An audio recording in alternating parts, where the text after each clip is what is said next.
Então vamos lá, hoje é a reunião do dia 18 de novembro, né, de 2020, a reunião que faz o estudo da mediunidade, usando esse livro aqui, ó, Diretrizes de Segurança, né, escrito pelo Divaldo Franco e o Raul Teixeira. E nós começamos a nossa reunião, então, com uma leitura do Fonte Viva, que vai ser feita pela Ana Júlia. E depois nós damos continuidade à prece e ao estudo, tá certo? Então pode ler, Ana Júlia. Na pregação, eu, de muito boa vontade, gastarei e me deixarei gastar pelas vossas almas, ainda que, amando-vos cada vez mais, seja menos amado. Paulo, segunda Epístola aos Coríntios, capítulo 12, versículo 15. Há numerosos companheiros da pregação salvacional, de bom grado, se elevam a tribunas douradas, discorrendo preciosamente sobre os méritos da bondade e da fé. Mas, se convidados a contribuir nas boas obras, sentem-se feridos na bolsa e recuam apressados sob disparatadas alegações. Impedimentos mil lhes proíbem o exercício da caridade e afastam-se para diferentes setores, em que a boa doutrina lhes não constitui incômodo à vida calma. Efetivamente, no entanto, na prática legítima do Evangelho, não nos cabe apenas gastar o que temos, mas também dar do que somos. Não basta derramar o cofre e solucionar questões ligadas à experiência do corpo. É imprescindível darmos, com o suor da colaboração e do esforço espontâneo na solidariedade, para atender substancialmente as nossas obrigações primárias à frente do Cristo. Quem, de algum modo, não se empenha em benefícios dos companheiros, apenas conhece as lições do alto nos círculos da palavra. Muita gente espera o amor alheio, a fim de amar, quando tal atitude somente significa dilação dos empreendimentos santificadores que nos competem. Quem ajuda e sofre por devoção à boa nova, recolhe suprimentos celestes de força para agir no progresso geral. Lembremos-nos de que Jesus não só cedeu em favor de todos, quanto poderia reter em seu próprio benefício, mas igualmente fez a doação de si mesmo pela elevação comum. Pregadores que não gastam e nem se gastam pelo engrandecimento das ideias redentoras do cristianismo são orquídeas do evangelho sobre o apoio problemático das possibilidades alheias.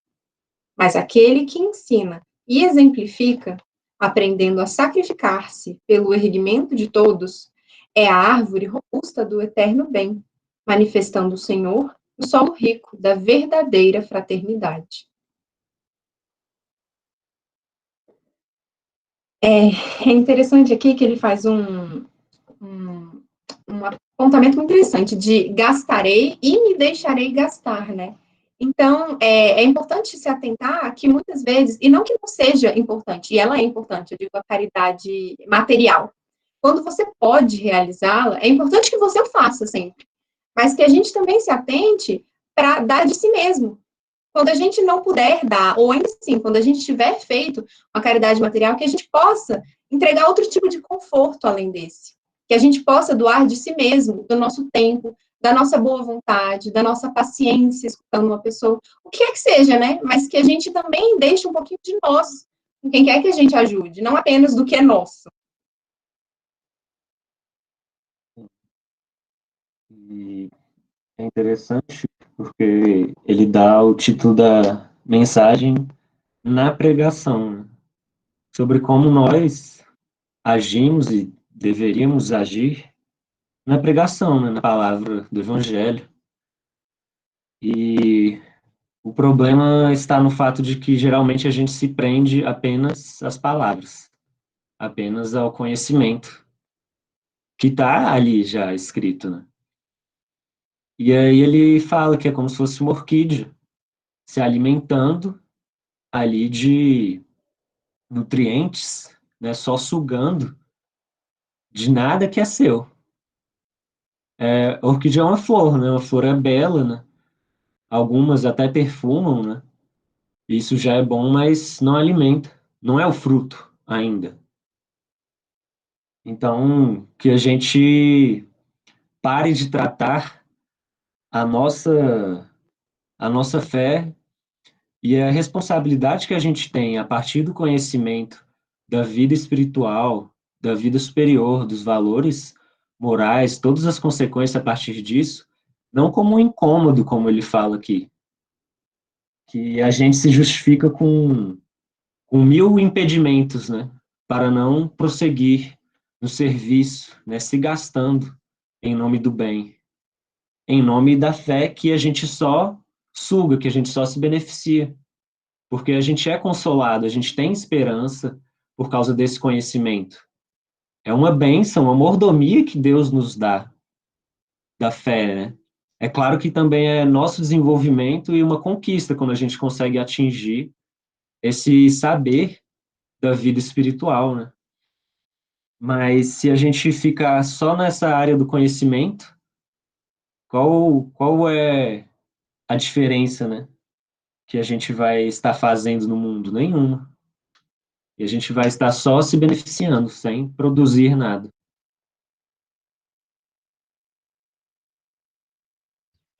A leitura ela me chamou a atenção de duas coisas, né? A primeira foi assim, que quando ele estava lendo, eu lembrei que Gamaliel era um rabino, né? Tinha uma escola, inclusive, era uma escola de estudo da lei judaica, né? E que Paulo fazia parte, né? Era um aluno, era um discípulo dele. E Gamaliel foi chamado por Pedro na Casa do Caminho, né? O segundo livro nos conta, o livro Paulo e Estevão, né? Que Pedro acabou chamando Pedro que cuidava da Casa do Caminho ali, e ele acaba chamando ali o Gamaliel e não o Saulo, né? Ele não chama o Saulo, ele chama Gamaliel, que é o professor dele, né? O professor do Saulo, porque o Saulo ele estava muito preocupado de mostrar serviço, sabe como é que é na época? Era um jovem promissor, né? Que tinha um futuro pela frente. Ele tinha que mostrar que conhecimento e tal. Então ele já era um menino assim, tomado por paixões, né? Ele era muito apaixonado assim e tomava as atitudes muito dramáticas, né? Muito drásticas. E aí o que aconteceu? Quando Gamaliel chega na Casa do Caminho, ele encontra quem? Ele vê primeiro uma boa vontade tremenda das pessoas que estão trabalhando ali. E ele vê o que? Uma assistência social que ele não via em outros lugares, você está entendendo? Ele viu que aquelas pessoas cuidavam de outras que eram abandonadas, pessoas que ninguém queria, você está entendendo? Inclusive, ele acha lá, eu até anotei um nome aqui do cara, Samônio. Samônio era um amigo dele que tinha muitas posses, muitas terras, né? Ele tinha uma riqueza, uma certa estabilidade, e quando Samônio fica velho, o que acontece? Ele vai parar na casa do caminho e vive da caridade daqueles irmãos ali, né? Gamaliel reconhece esse homem e se assusta, porque assim como Gamaliel, ele era uma pessoa de respaldo, assim, era uma pessoa de um certo prestígio na sociedade, né? Então, assim, ele leva aquele choque e fala assim, ué, mas essa pessoa está aqui precisando da caridade desses? Vocês entendem? Então, assim, o que aconteceu? Gamaliel já tinha teoria. Ele era um rabino. Ele fez escola das leis judaicas. Mas ele percebeu que faltava alguma coisa. Que aquilo que estava acontecendo ali era um amor diferente, que ele não tinha visto até então, ali nas escrituras. Vocês entendem? Me preocupa muito a área social do Gamaliel. né? Então, assim, de qualquer forma, a nossa casa, ela recebe uma assistência social de outras casas. Nós somos um porto seguro ali para outras casas que querem fazer. Então, tem a sopa de um centro, nós temos a cesta básica de outro centro, nós temos ali a ajuda com roupas, nós temos ajuda com um lanchinho, que é de outro grupo. Mas o que é essencial é o quê? Que a gente promova isso, que a gente passe para essas pessoas esse bem, porque é isso que eu acho que Jesus quer da gente, que a gente cuide uns dos outros, sabe? Que nós não sabemos que hora que nós precisaremos dessa solidariedade. Não é assim, a gente vai fazer porque a gente não sabe a hora que a gente vai precisar. Não é isso. É fazer porque é o certo. Aquelas pessoas estão famintas. Nós temos mais condições do que elas. É nada mais justo do que a gente estender a mão ao nosso irmão, não é? Eu penso desse jeito, né? Então, a gente precisa tentar dissociar as coisas que são feitas por obrigação daquelas coisas que são feitas para que a gente possa realmente ajudar os nossos irmãos, né? Assim, eu vou fazer isso porque é obrigação. Não é obrigação, a gente tem que fazer por amor. E isso é uma coisa muito difícil da gente conseguir, né? Bom, vamos fazer a prece? Vitória, você quer fazer a prece para a gente hoje?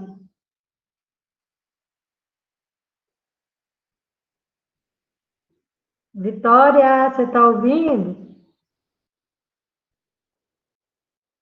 Faz a prece para gente. Faz a prece para gente. Pode ser o Pai Nosso?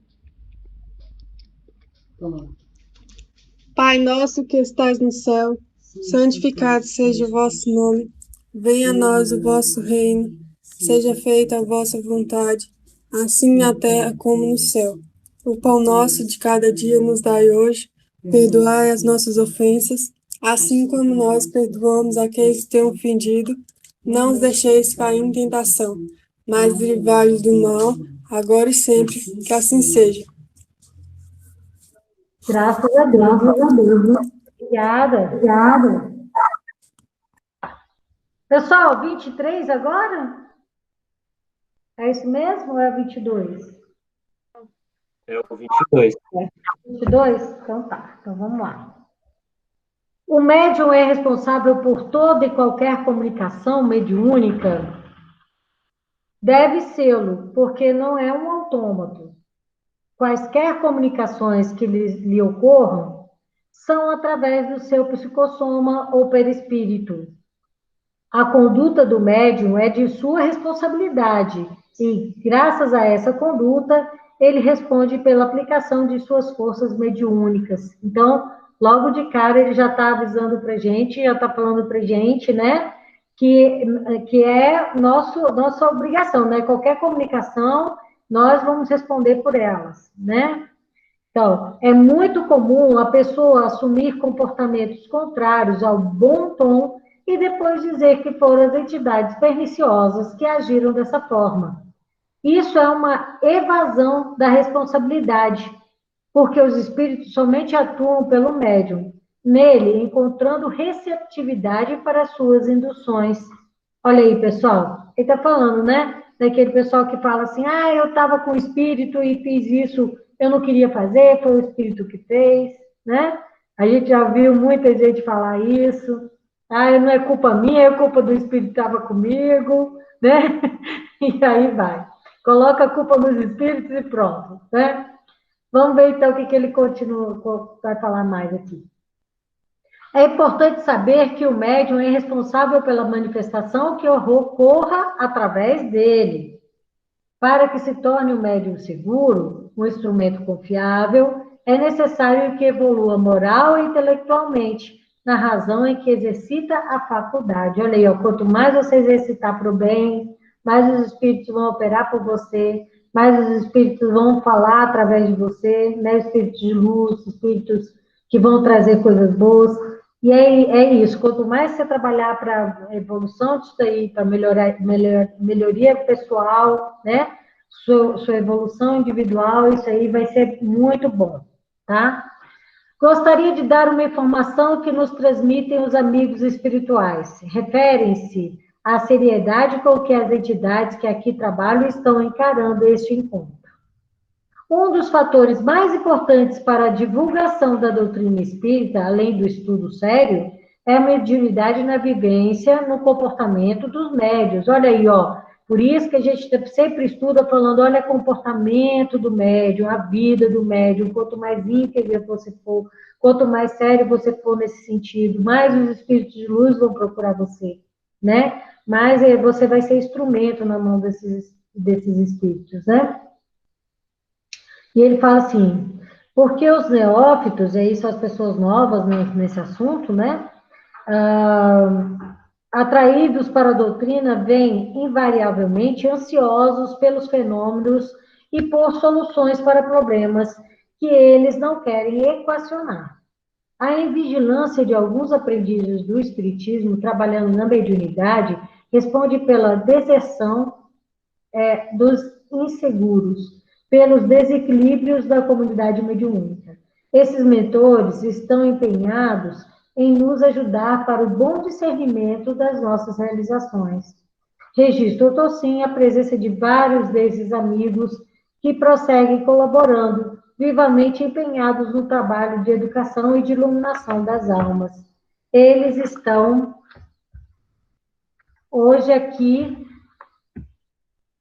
capitaneados pelo espírito Dr. Camilo Chaves, que também convidou um número muito grande de antigos colaboradores da doutrina espírita nesta cidade, tais como Pascoal, aí ele fala vários nomes, né? E aí entra lá no final, e outros trabalhadores afeiçoados ao bem, que se encontram empenhados em promover o Consolador em nossa vida, para que siga por acréscimo de misericórdia na direção de Jesus. Então, assim, comentários breves, né? Ele fala que é o seguinte, nada disso, nada de botar a culpa nos espíritos. Você é responsável pelo seu corpo, tudo que você faz, né? Você vai fazer, você vai responder por aquilo, né? Então, assim, tudo acontece no seu perispírito, o seu espírito não abandona o seu corpo para que você, né, fale uma coisa dessas, que outro espírito vem, toma conta do seu corpo, assim, e você fica, né, que você não responda. Mas é claro que há certas passividades, né, que elas são mais complicadas, que é por isso mesmo que a vivência mediúnica é importante. A partir do momento que a gente começa a estudar, a gente precisa cada vez mais estar empenhado ali em fazer coisas boas e manter uma índole impecável, assim, tentar, né, o máximo possível, ter uma vida saudável, né, uma vida, quando eu digo saudável, uma higiene mental, emocional, certo? E física. Vocês entendem isso? São 3 coisas importantes aí que a gente precisa levar. Então, esse estudo, ele vai nos trazer isso, né? E aí, os espíritos nos falam, mais uma vez, da questão da seriedade de qualquer pessoa que quer ser espírita. A seriedade das questões aí que envolvem tanto o estudo como a prática do espiritismo. E eu não vou falar só a questão espírita, tá certo? Porque a gente está falando aqui de mediunidade. Mas, como a gente sabe que a mediunidade é uma coisa inerente ao homem, esse comportamento, ele deve existir, deve ser pedido em todas as religiões, concorda comigo? Todo mundo que vai seguir o Cristo, ele deve seguir de corpo e alma, vamos dizer assim, de corpo e alma. É claro que nós somos perfeitos? Claro que não. O que a gente está falando é o quê? Tentar o máximo possível nos aperfeiçoar. O máximo possível da gente chegar lá, de tentar melhorar cada dia, né? Então, diz que a gente conhece o verdadeiro espírito pela vontade de ser melhor, né? A cada dia ser melhor, fazer o bem, fazer, né? É isso.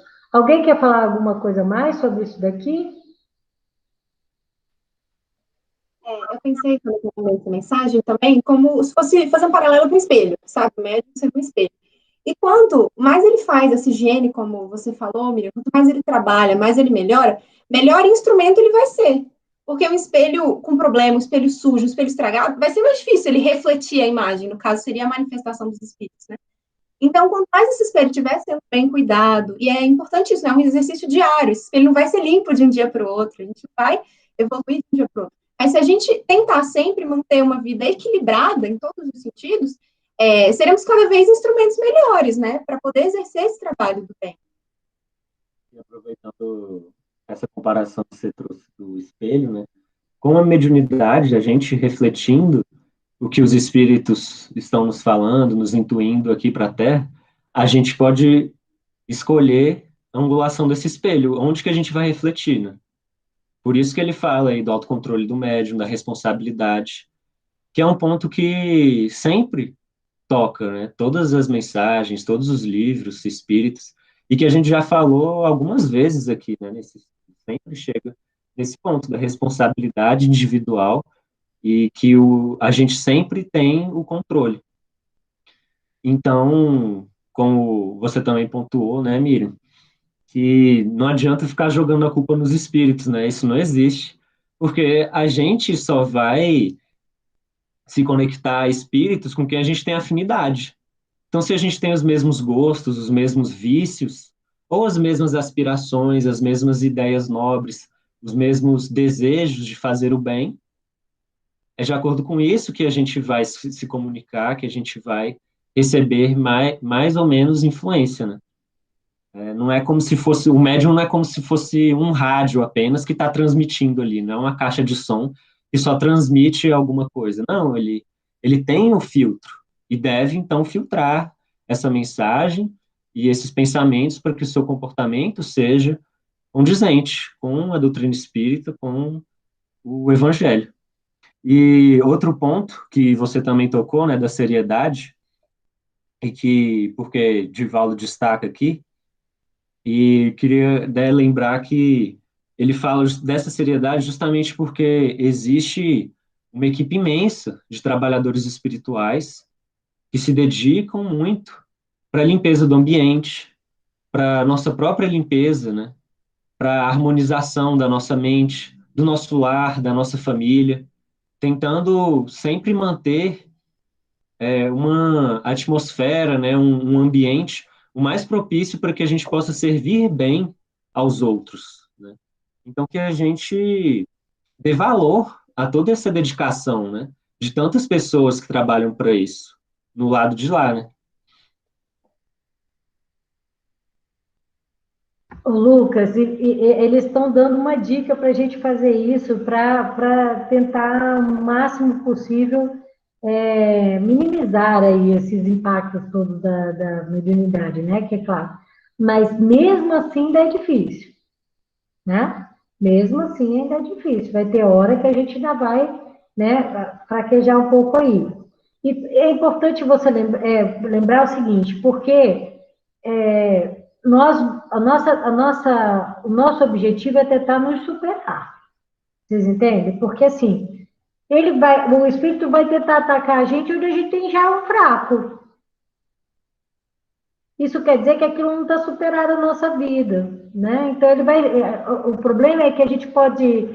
Aquilo pode causar um prazer na gente, aquele pensamento ruim pode trazer um prazer para a gente. Então, assim, todos esses perigozinhos, né? Eles podem ser resolvidos se a gente consegue manter ali a linha. Eles vão falando, ó, cada vez mais, se você vai tentando lutar, você vai melhorando. Né? Você vai melhorando, você vai vendo que você vai ficando, você vai conseguindo identificar as coisas que realmente são boas para vocês, que não são, né? Então, tudo isso acontece. Mas, mesmo assim, veja bem, esses caras que a gente já está falando há um tempo, Raul Teixeira, né? Divaldo, Chico, pô, esses caras, eles são ultra preparados, né? E eles ainda escorregam. Eles falam pra gente, né? Ok, ainda escorregam, imagina a gente, né? Mas, é aquilo, ele deixa um caminho, né? Se você seguir por aqui, você vai melhor. Bom, é isso. Alguém quer falar mais alguma coisa? Eliane, Vitória? Quer falar alguma coisa, Vitória?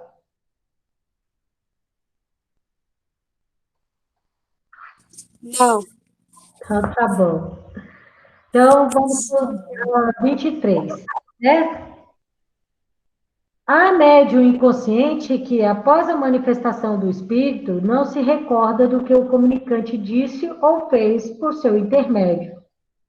por seu intermédio? Desculpa, é uma pergunta, né? O Divaldo fala que sim, que há, né? Que pessoas que não lembram, quando dão passividade, elas não lembram o que foi que o espírito comunicante falou. Então, sim, há e ocorre com uma boa parcela de sensitivos. À medida que a faculdade se torna maleável, que os filtros se fazem mais fiéis, o médium não se recorda através da consciência plena, mas ele sabe algo, porque todo fenômeno mediúnico se dá mediante uma coparticipação do espírito encarnado. Olha aí, né? Interessante isso, porque eu ia até, se a Alexandra tivesse aqui, eu ia perguntar para ela. Porque realmente tem hora que, muitas vezes comigo, eu já tenho, já não lembro mais, assim, o que o Espírito falou. Eu sei que eu vou filtrando, né? Há momentos que eu presto mais atenção, por exemplo, que o Espírito está com mais raiva, quer falar determinada coisa que é agressiva. Aí eu lembro e vou freando, né? E vou freando. Nesses momentos, eu estou mais lúcida. Engraçado, né? Parece que a mediunidade, assim, isso é interessante até falar para vocês que estão aí começando, né? Que naquele momento parece assim, vai contra um princípio teu. Então, você tem a chance de frear aquele espírito, sabe? Você tem a chance de filtrar, você tem a chance de minimizar, né? Então, você vai fazendo isso. Então, de verdade, eu queria até perguntar para a Alexandra isso, se acontece com ela também. Comigo, cada vez mais. Quando eu tenho lembrado muito das partes em que o espírito tem um choque ali comigo, com a minha questão moral e tal, aí eu lembro mais. Fora isso, tem hora que eu até esqueço, deixa eu falar, sabe? É como se fosse, é o que ele está falando, quanto mais fiel, né, você vai indo, que você vai conseguindo captar aquele pensamento dele, se for um pensamento de sofrimento, você vai deixando ali, você deixa ele falar, deixa ele passar, né? Aí, agora, quando vem um espírito que está mais revoltado, um espírito que está com ódio, quer xingar, quer quebrar as coisas, aí eu já fico mais, engraçado, eu já fico mais ligado, já estou mais consciente, e aí eu vou freando aquilo ali, né? Vou freando. Mas aí, Eliane, você não está com a Alexandra aí não, né?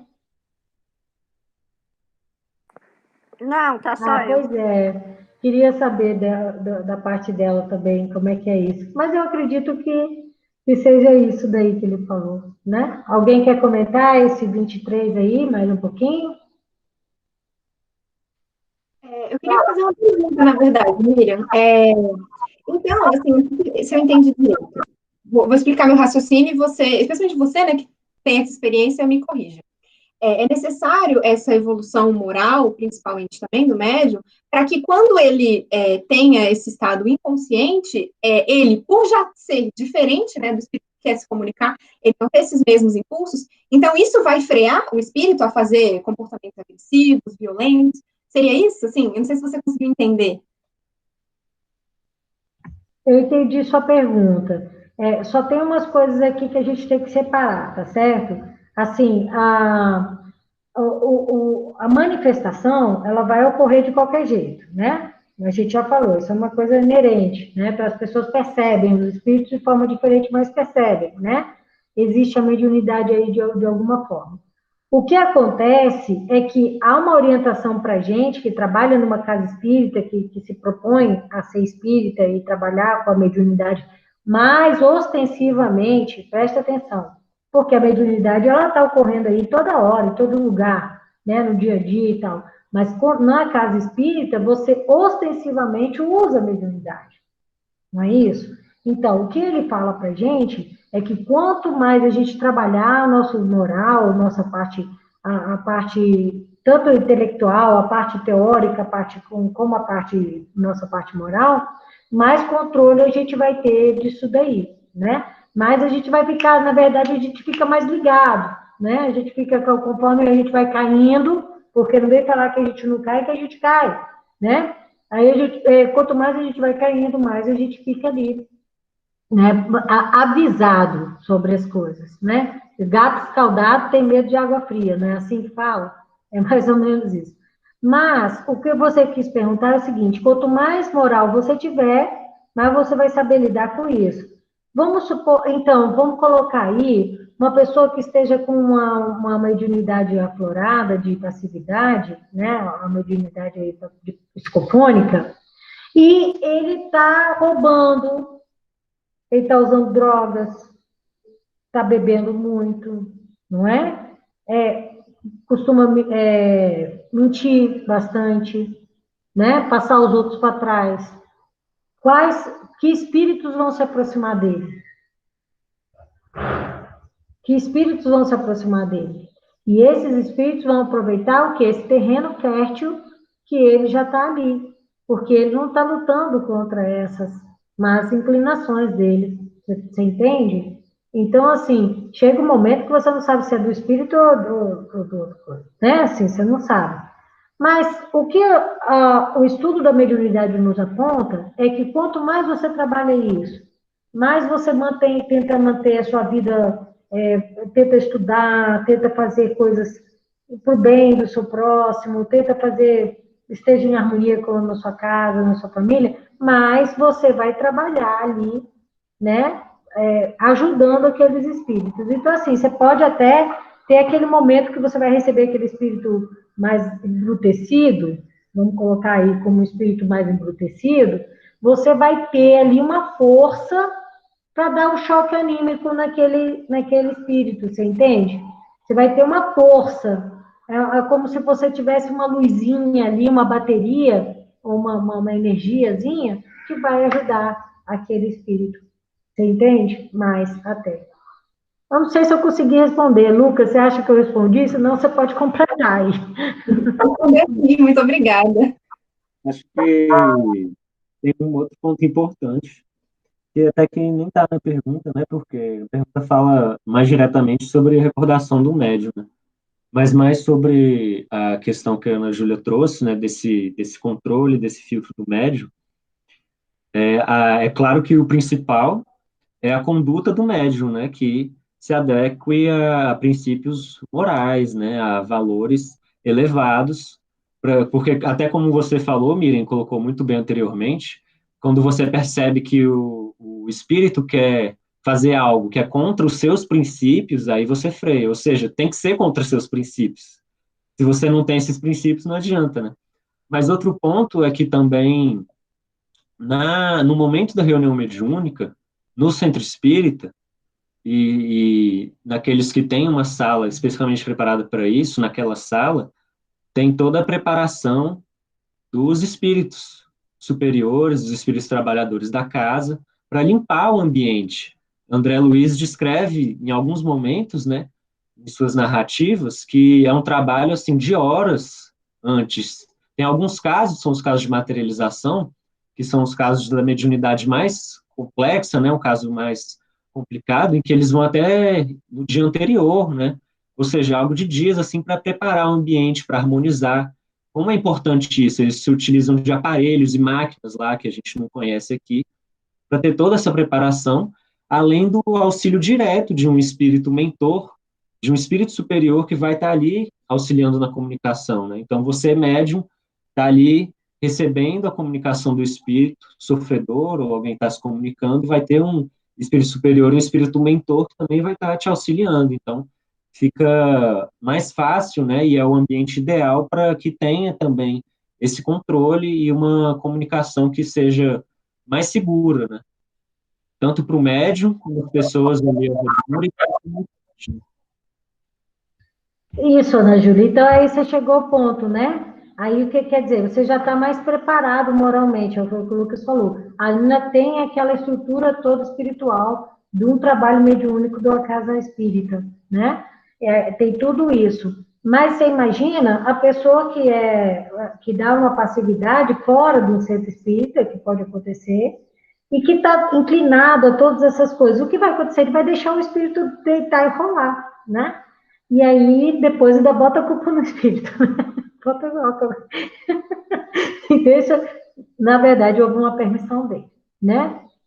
Nós já temos aí 45 minutos, né? E então nós vamos parar por esse número 24, tá certo? Na próxima semana a gente lê o número 25.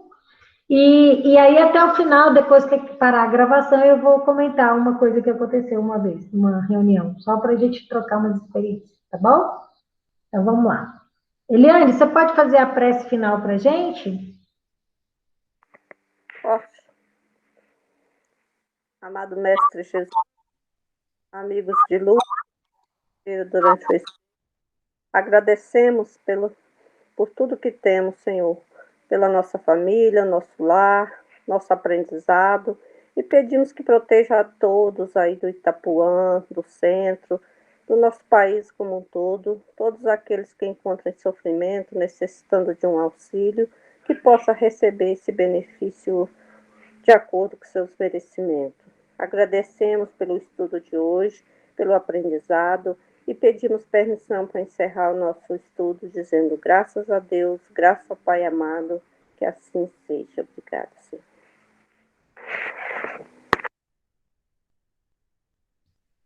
Que assim seja.